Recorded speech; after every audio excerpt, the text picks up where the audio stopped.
Señor, gracias por tu palabra, gracias por una vez más darnos la oportunidad de venir a ella y te rogamos que abras nuestro corazón para que estemos atentos y receptivos a la semilla de tu palabra y que podamos escucharte y poner por obra esta semana aquello que tú el día de hoy nos quieras decir. En el nombre de Jesucristo te pedimos todo esto, Señor. Amén. Capítulo 7 de Amós. Hasta aquí, Amós ha estado entregando unas profecías a ciertas naciones y ha sido un mensaje fuerte. Ahora, no sé si entendiendo que nuestra naturaleza muchas veces se nos hace fácil olvidar un discurso, lo que hace Amós ahora es presentar no un discurso, sino imágenes.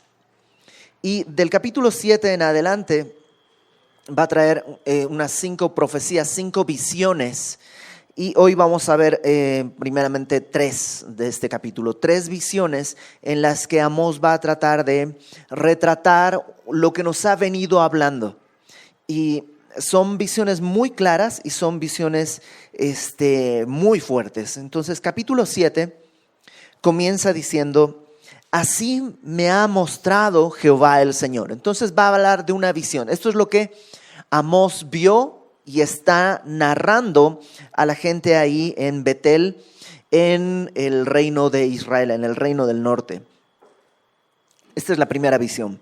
He aquí, él, Dios, criaba langostas cuando comenzaba a crecer el heno tardío. Y he aquí era el heno tardío después de las siegas del rey. Y aconteció que cuando acabó de comer la hierba de la tierra, las langostas, ¿no?, se comieron toda la hierba de la tierra, yo dije: Señor Jehová, perdona ahora, ¿quién levantará a Jacob porque es pequeño? Se arrepintió Jehová de esto, no será, dijo Jehová. Bueno, esta primera visión que tiene Amós tiene que ver con langostas. Y ya hemos estudiado acerca de langostas en profetas anteriores. Y en la Biblia las langostas son un símbolo de juicio. Acuérdate que en aquella época las langostas eran algo temible. Incluso el día de hoy, cuando viene una plaga de langostas, no hay mucho que se pueda hacer. Todavía el día de hoy ocurren no tan seguido como antes, porque se ha logrado controlar con ciertos avances tecnológicos, pero todavía el día de hoy ocurren. Hace un par de años hubo una zona en México que estaba con una plaga de langostas. Hace, me parece que unos 2 años, en Bolivia estaba llegando una plaga de langostas también, que estuve atento a las noticias, porque en verdad devastan todo lo por donde pasan. Y son nubes enteras de langostas. Y la diferencia de estas langostas es que estas no son producto del cambio climático, del desequilibrio ecológico, sino que Dios está criando estas langostas, las trae, y dice en el versículo 1 que es cuando había pasado el heno tardío. Cuando comenzaba a crecer el heno tardío. ¿Qué es esto del heno tardío? Básicamente había 2 cosechas. Una primera cosecha que dice ahí en el versículo 1 que era de las siegas del rey. Esta primera cosecha era como el impuesto que se daba al rey. El rey tomaba lo que se cosechaba en esta primera cosecha era para el rey como un impuesto, y ya después venía una segunda cosecha, que esa era la que ya pues los agricultores podían vender o consumir, etcétera, etcétera. Entonces se lograba pagar los impuestos, pero después para el pueblo no había nada.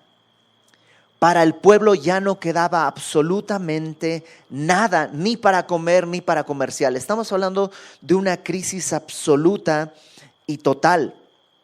Ahora, esto no ha sucedido.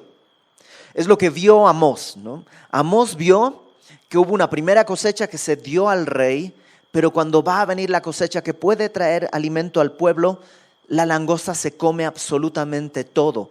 Y Amós lo entiende tan bien que lo que hace es decirle: Señor Jehová, perdona ahora. ¿Quién levantará a Jacob? Interesante que usa el nombre de Jacob, porque Jacob era, si tú recuerdas, bueno, Jacob es el padre de la nación, Jacob es Israel, Dios le va a cambiar el nombre a Israel, pero cuando es Jacob es un, ¿cómo podríamos describirlo? Estafador, es un manipulador, siempre busca cómo salirse con la suya de una manera o de otra a costa de los demás. Y es increíble que ese sea el hombre que Dios va a elegir para formar las 12 tribus, ¿no? Y entonces es como que Amós está diciéndole a Dios, ¿te acuerdas la promesa que tú le hiciste a Abraham, a Isaac, a Jacob? No destruyas el pueblo. Amós intercede por el pueblo. Y creo que no solo está Dios hablándole al pueblo de lo peligroso que están caminando hacia la destrucción, sino que también Dios está hablándole a Jacob acerca de el dolor que tiene que haber por el pueblo. El día de hoy tú y yo vivimos en una sociedad que está, no sé si tú ves las noticias, pero el índice de delincuencia está descontrolado en todo el país. Las matanzas, las ejecuciones, y a veces podríamos ser tentados a caer en una crítica. Ay, esta gente, ay, el gobierno, ay, los narcotraficantes, ay, la gente que se le hace fácil comprar la piratería, que luego se fomenta este tipo de cosas, ay, y empezar a criticar. Cuando Dios quiere movernos como a Amós, a orar y a interceder, no solo a criticar. Que está mal, pues sí, ya lo sabes tú, lo sé yo, lo sabe el gobierno, lo saben los delincuentes, lo sabe todo el mundo. Entonces no es novedad decir, qué maldad. Ya está, ya lo sabemos todos, estamos de acuerdo. Pero ahora, ¿quién intercede por esas familias? ¿Quién intercede por los hijos de esas personas que están creciendo en un ambiente en que lo único que les ofrece es la delincuencia o morirte? ¿Quién ora por ellos?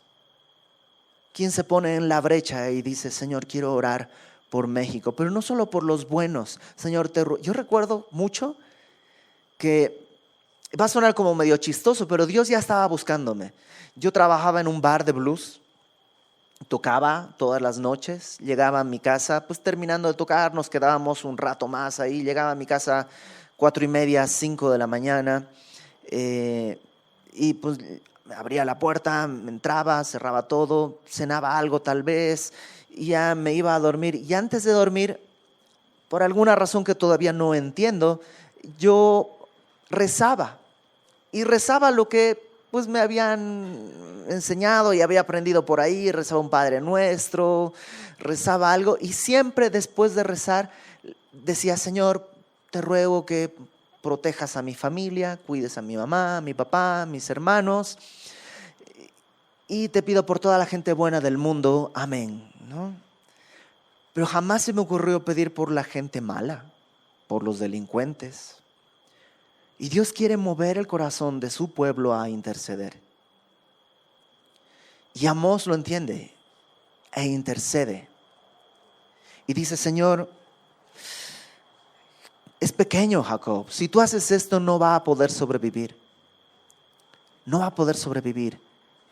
Es pequeño. Se piensa en ellos que son muy grandes, poderosos, los principales de la tierra, pero en realidad son pequeños. Ten misericordia. Y dice que se arrepintió Jehová de esto.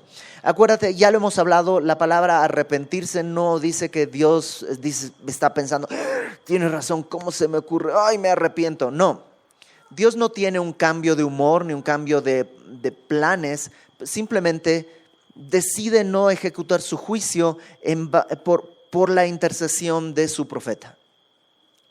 Y se lo pone como que se arrepintió porque de alguna manera describe eso, pero no está hablando que hay un arrepentimiento como el que tú y yo podamos tener. Eso se llama antropopatía, es decir, atribuirle a Dios sentimientos humanos que obviamente Él no experimenta, pero es la manera de describir, ¿no? Verso 4. Segunda visión.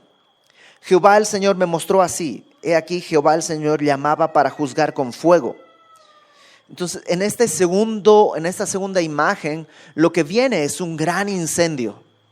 Un incendio muy fuerte. ¿Qué tan grande? Dice ahí, se consumió un gran abismo. Está hablando de probablemente los lagos. Algunos piensan que está hablando del mar Mediterráneo ardiendo. Otros piensan que está hablando de fuentes de agua subterráneas, que en vez de agua ahora hay fuego, por tanto se evapora todo. Hay una gran sequía, hay pues un incendio descontrolado.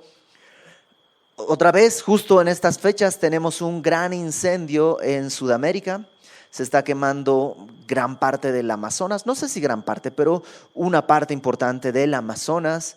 En Santa Cruz, en Bolivia, más o menos cerca de donde vive mi familia, está ardiendo toda una zona que se llama la Chiquitanía. Y las imágenes son terribles. Los pueblos que están cercanos ahí están viviendo no solamente el tema del peligro de que entre fuego al pueblo, sino la contaminación ambiental, el humo que se respira, los problemas que eso genera. Es decir, todo eso es parte del juicio. Ahora aquí ve un incendio de ese tamaño y dice, consumió una parte de la tierra. Y Amós lo que hace es interceder y dice, Señor Jehová, cesa ahora. Alto, por favor, detente. ¿Quién levantará a Jacob? Porque es pequeño. Y se arrepintió Jehová de esto. No será esto tampoco, dijo Jehová el Señor. Y ahí está nuevamente un cambio y la intercesión funciona. Y qué importante es que estemos intercediendo por nuestro país, por nuestras autoridades, nuestro presidente, las autoridades locales, y estemos orando e intercediendo, porque cuando Dios traiga un juicio sobre México, va a traer sobre toda la nación. ¿Estoy diciendo que como pueblo de Dios la iglesia va a ser juzgada? No, yo creo que no. Que nosotros ya hemos sido juzgados en la cruz y que probablemente siendo salvos podremos ser de alguna manera pues librados de ese juicio. Pero ¿y tu vecino? ¿Y tus compañeros de trabajo que no conocen del Señor? ¿Y tus familiares que no conocen de Cristo? ¿Qué esperanza? No creo que haya un cristiano genuino que pueda decir, pues asunto de ellos, total yo ya soy salvo. O sea, si ese es nuestro pensamiento, ese cristianismo no es genuino, algo está mal. Porque hemos sido puestos para ser luz y sal de la tierra y para reflejar el amor de Dios al mundo. Y la intercesión es parte de nuestra labor. Ahora hay una tercera imagen que va a cambiar un poco las cosas. Verso 7 dice, me enseñó así. Nuevamente es una imagen que ve Amós. He aquí el Señor estaba sobre un muro hecho a plomo. Lo que ve es como a Dios, probablemente a Jesucristo, sobre un muro que dice que fue hecho a plomo. ¿Qué quiere decir hecho a plomo?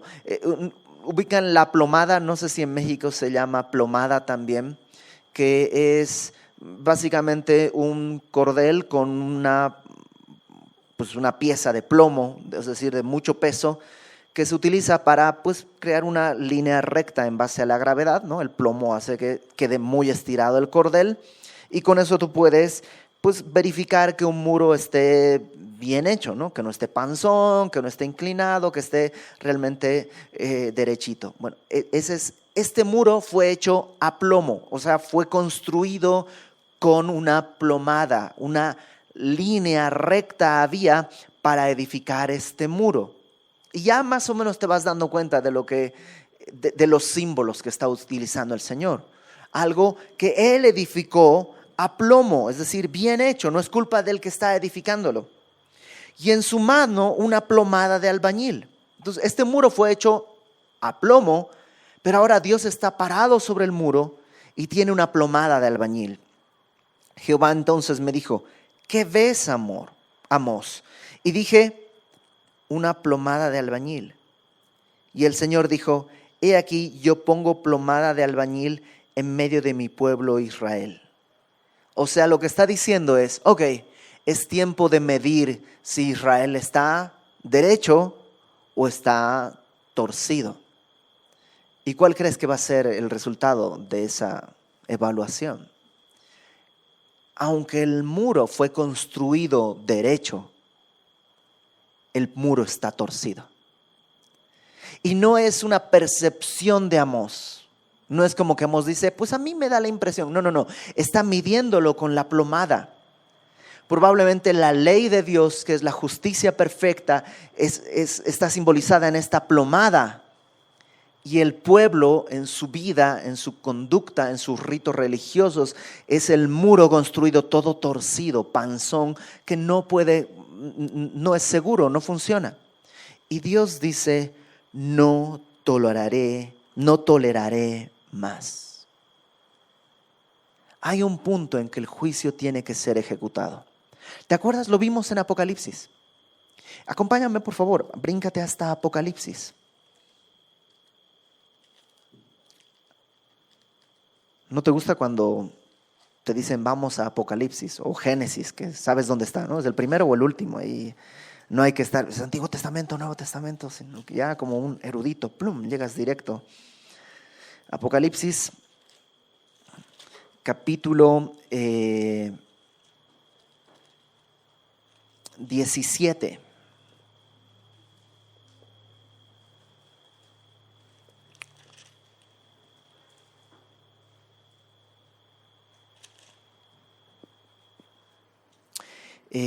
No, perdóname, no es en el capítulo 17. Capítulo 14.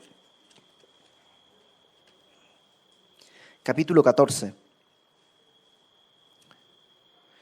Apocalipsis 14. Dice, miré y he aquí una nube blanca, y sobre la nube uno sentado semejante al Hijo del Hombre, que tenía en la cabeza una corona de oro y en la mano una hoz aguda. Y del templo salió otro ángel clamando a gran voz al que estaba sentado sobre la nube.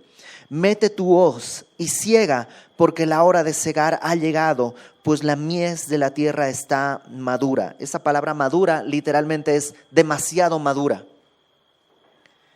Y el que estaba sentado sobre la nube metió su hoz en la tierra y la tierra fue cegada. Entonces tienes esta imagen de este ángel, o algunos piensan que es el Señor Jesucristo, sobre una nube con una hoz. Y el trigo, el cereal, lo que está ahí, ya está muy maduro. Y dice, es hora de cegar, y mete la hoz y ciega el campo. Verso 17. Salió otro ángel del templo, que está en el cielo, teniendo también una hoz aguda. Y salió del altar otro ángel que tenía poder sobre el fuego, y llamó a gran voz al que tenía la hoz aguda, diciendo, mete tu hoz aguda y vendimia los racimos de la tierra, porque sus uvas están maduras. Es la misma imagen, pero en vez de trigo o cebada, ahora estamos hablando de uvas. Y las uvas ya están muy maduras. ¿Nunca has tenido fruta ahí en tu casa que coman, chicos, tienen que comer los duraznos, se van a echar a perder, coman? Y ya al punto en que ya están en el punto, si tú esperas 5 minutos más van a estar podridos. Ese es el último momento de comer esa fruta. Así está, tiene que ser cosechado. Ya es necesario que venga la cosecha. Verso 19. El ángel arrojó su hoz en la tierra y vendimió la viña de la tierra y echó las uvas en el gran lagar de la ira de Dios, y fue pisado el lagar fuera de la ciudad y el lagar salió sangre, etcétera, etcétera, etcétera. ¿Qué es lo que está mostrándonos? Que el pecado, como esta fruta, hay un punto en que ya está maduro y debe ser cosechado y juzgado. Como humanidad, Dios está teniendo misericordia de la humanidad y es paciente y espera que todos obren al arrepentimiento. Su anhelo es ese. Pero hay un punto en que como humanidad el pecado va a tener que ser cosechado y juzgado. Eso es lo que Apocalipsis nos muestra. Pero la historia nos muestra que como naciones también hay un punto en que una nación debe de ser juzgada. Fue juzgada Israel en su tiempo, Fue juzgada Babilonia, fue juzgado el imperio griego, fue juzgado el imperio romano, todo imperio. Hay un punto en que el pecado llega a una madurez tal que tiene que ser juzgada y Dios trae juicio sobre esa nación. Billy Graham, este gran evangelista americano, decía: si Dios no juzga a Estados Unidos, tendría que pedirle perdón a Sodoma y Gomorra por el pecado que tiene esta nación y la gran cantidad de pecado, que en un tiempo fue una fuente de misiones, de misioneros, de esperanza y de evangelio, pero se ha corrompido de tal manera que los mismos creyentes americanos dicen: la nación tiene que ser juzgada por sus pecados. Y ese punto está, yo creo, a la vuelta de la esquina. Como naciones hay un punto en que Dios va a juzgar. Pero ¿sabes? Como individuos hay un punto en que Dios también juzga nuestro pecado. Que en su misericordia Él espera que haya arrepentimiento.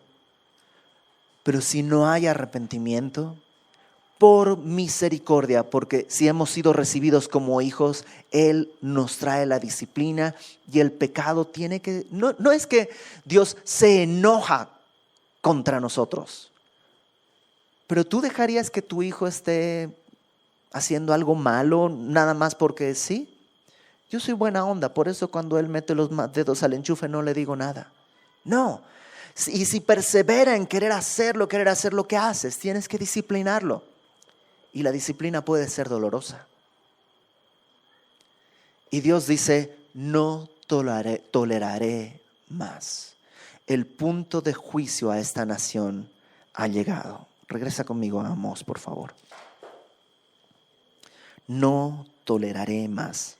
Fíjate, antes de regresar, en Jeremías capítulo 15. Jeremías va a estar hablando al reino del sur un poquito después, históricamente hablando. Jeremías capítulo 15, versículo 6, pero esto me sorprende. Mira, verso 5, Jeremías 15, 5. Esto lo habla a Jerusalén, pero es un poco la misma escena. Jeremías 15:5 dice: porque ¿quién tendrá compasión de ti, oh Jerusalén? ¿Quién se entristecerá por tu causa? ¿Quién vendrá a preguntar por tu paz? Tú me dejaste, dice Jehová, te volviste atrás, por tanto yo extenderé sobre ti mi mano y te destruiré. Estoy cansado de arrepentirme. Otra vez es esta misma idea, no de arrepentimiento de que Dios iba a hacerlo, perdóname, lo hice mal, sino que ya he frenado muchas veces el juicio. Ahora es tiempo de que caiga sobre ti. Y en ese punto está Israel.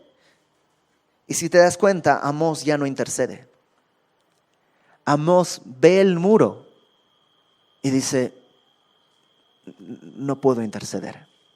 Ya es tiempo del juicio. Verso 9. Los lugares altos de Isaac serán destruidos y los santuarios de Israel serán asolados, y me levantaré con espada sobre la casa de Jeroboam. Los lugares altos hace referencia probablemente a estos altares que la gente construyó en lugares altos, a dioses paganos. Y eran costumbres de pueblos extranjeros que fueron tomando, y ahí estaban sus altares. Y la gente iba y ponía sacrificios en sus altares. Y Dios dice: voy a juzgar. Los santuarios tal vez está haciendo referencia ya no a estos altares, vamos a llamarles silvestres, ¿no?, que estaban ahí en el campo, sino a los lugares que estaban en Betel y en Dan, estos dos becerros que, te acuerdas, Jeroboam primero había edificado para que el pueblo no vaya a Jerusalén. Y dice: también voy a juzgarlos, y también voy a juzgar con espada la casa de Jeroboam. Cuando dice la casa de Jeroboam, no está diciendo que él va a matar a Jeroboam, sino a su familia, a su descendencia. Va a traer juicio sobre esa dinastía. Porque Jeroboam mismo, él no va, él no va a perder el reino, su nieto es el que va a perder el reino. 30 años después viene la invasión de la que hemos estado hablando y entonces el reino del norte caerá. Entonces no es sobre Jeroboam directamente, sino sobre la casa de Jeroboam. Ese detallito es importante por lo que viene más adelante. Y Amós ya trae estas visiones y el juicio es seguro y va a venir. Verso 10.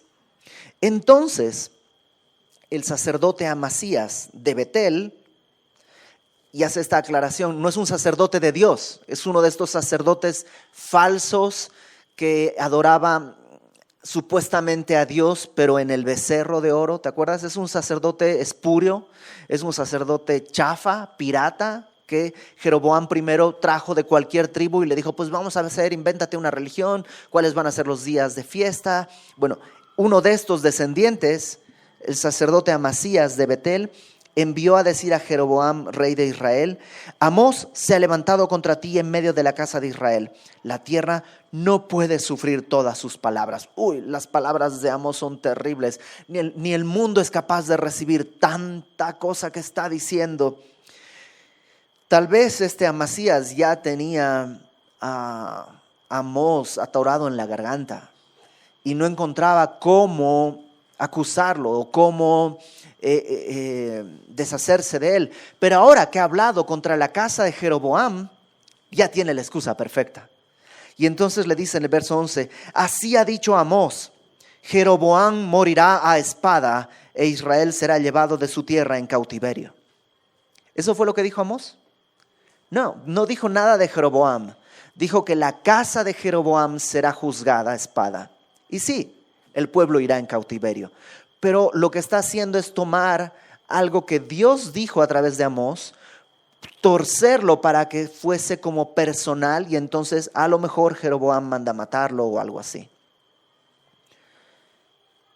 Verso 12. No sabemos cuál fue la reacción de Jeroboam, no está escrita, pero probablemente es de apoyo porque Amasías le dijo a Amós, vidente, vete. Tal vez esto de vidente es como con desprecio, ya que he hablado de visiones. Hoy pues, vidente, vete, huye a tierra de Judá y come allá tu pan. Esta frase de come allá tu pan habla de trabajar. Es como que, viniste a buscar trabajo de profeta, nadie te quiere, vete, busca tu trabajo. Pues obviamente, este sacerdote es sacerdote ¿por qué? Por dinero. Es un sacerdote trucho de una religión trucha. Entonces, trucho no se dice acá, ¿no? Pero ahí sí se me salió el chafa, ¿no? Se me salió el sudamericano ahí, perdón. Es como chafa, como pirata, ¿no? Pues solo sirve por dinero y piensa que Amós también solo pues, fue a buscar trabajo y dinero. Y le dice, pues ve a trabajar a Judá, busca tu pan allá, profetiza allá. No profetices más en Betel porque es santuario del rey y capital del reino. Ah, caramba, ¿te das cuenta que no es santuario de Jehová? Es del rey, esto se trata del rey. Vete de aquí, Amós. Y entonces Amós, su respuesta es maravillosa. Amós le dice a Amasías, no soy profeta, ni soy hijo de profeta. Es como que le dijeran, a ver tú, vidente, vete a buscar tu trabajo allá en Judá. Y Amós le dice, pues allá no me dan trabajo porque es que no soy profeta. O sea, no trabajo de profeta. Yo soy boyero, ya hemos hablado que es el que cuida ganado, y recojo higos silvestres. O sea, es que yo no trabajo de profeta, no vine aquí por mi voluntad, sino que Jehová me tomó de detrás del ganado y me dijo, ve y profetiza a mi pueblo Israel. Ahora sí que tienes un problema, no hables conmigo, habla con Dios. Él me envió, yo soy un simple boyero, recojo higos silvestres. Pero, verso 16, ahora pues oye palabra de Jehová. Hay una profecía específica para ti, Amasías. Tú dices, no profetices contra Israel, ni hables contra la casa de Isaac. Por tanto, así ha dicho Jehová. Porque tú estás estorbando la palabra de Dios al pueblo. Porque tú quieres detener el mensaje de Dios al pueblo. Eso es lo que Dios dice de ti. Tu mujer será ramera en medio de la ciudad, y tus hijos y tus hijas caerán a espada, y tu tierra será repartida por suertes, y tú morirás en tierra inmunda, e Israel será llevado cautivo lejos de su tierra. ¿Sabes qué? Describe la invasión a la ciudad, en que los hombres serán llevados cautivos, las mujeres serán abusadas, algunas, otras serán desamparadas de tal manera que solo tendrán como opción la prostitución. Y entonces no queda claro si ella será abusada o ella tendrá que vivir como ramera porque no tendrá otra manera de sobrevivir. La cuestión es que está juzgando a su familia y está juzgándolo a él. Y tú serás llevado como esclavo y morirás en tierra inmunda. Eso quiere decir que morirás fuera de este territorio. ¿Y qué crees? Israel será llevado cautivo de todos modos. No puedes evitarlo. Puedes intentar evitar que el mensaje llegue, pero no puedes evitar que Dios haga lo que ha dicho que va a hacer. Y creo que hay dos cosas importantes que Dios quiere mostrarnos el día de hoy. Número uno, la necesidad de interceder. La necesidad de interceder. Interceder por nuestra familia. A lo mejor algún familiar tuyo está en pecado. Y a lo mejor en verdad ya estás cansado de él o de ella. Y dices, ya me cansé. Siempre es lo mismo. Ok, ora, intercede.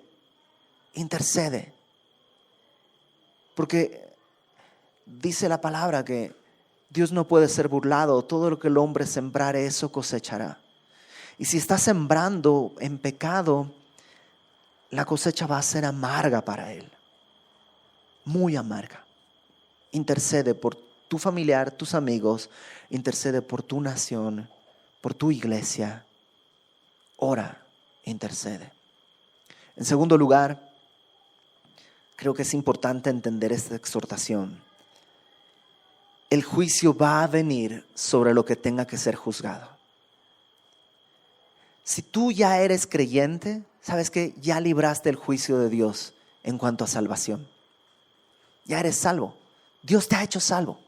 Dios te ha comprado para Él, te ha hecho su hijo. Pero si perseveras en el pecado, las consecuencias te van a alcanzar. Te van a alcanzar.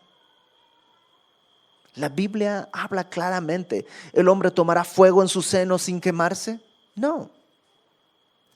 ¿El hombre es necio como para jalarle las orejas a un perro que está furibundo? No. Si tú estás viviendo en pecado, perseverando en pecado, persiguiendo el pecado, al final vas a tener que vivir las consecuencias de eso. El juicio va a venir. Tal vez vas a ser salvo, sí. Miserablemente, sí. Salvo, sí. Pero perdiste todo en tu vida acá. ¿De qué sirvió? Y número 3. Y esto es muy fuerte. Porque lo que hace Amasías es detener la palabra de Dios para su familia, para el pueblo. Lo que hace Amasías es que está estorbando que la palabra llegue al pueblo.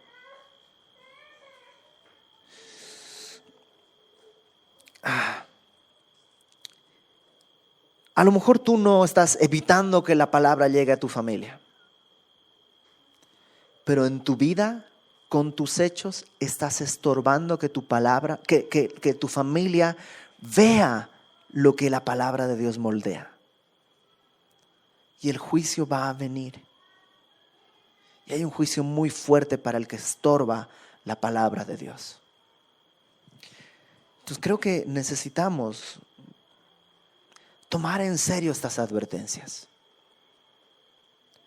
¿Por qué estamos estudiando profetas menores? Dios sabe por qué. ¿Y por qué estás tú acá? Dios sabe por qué. Entonces, no deseches la exhortación de Dios.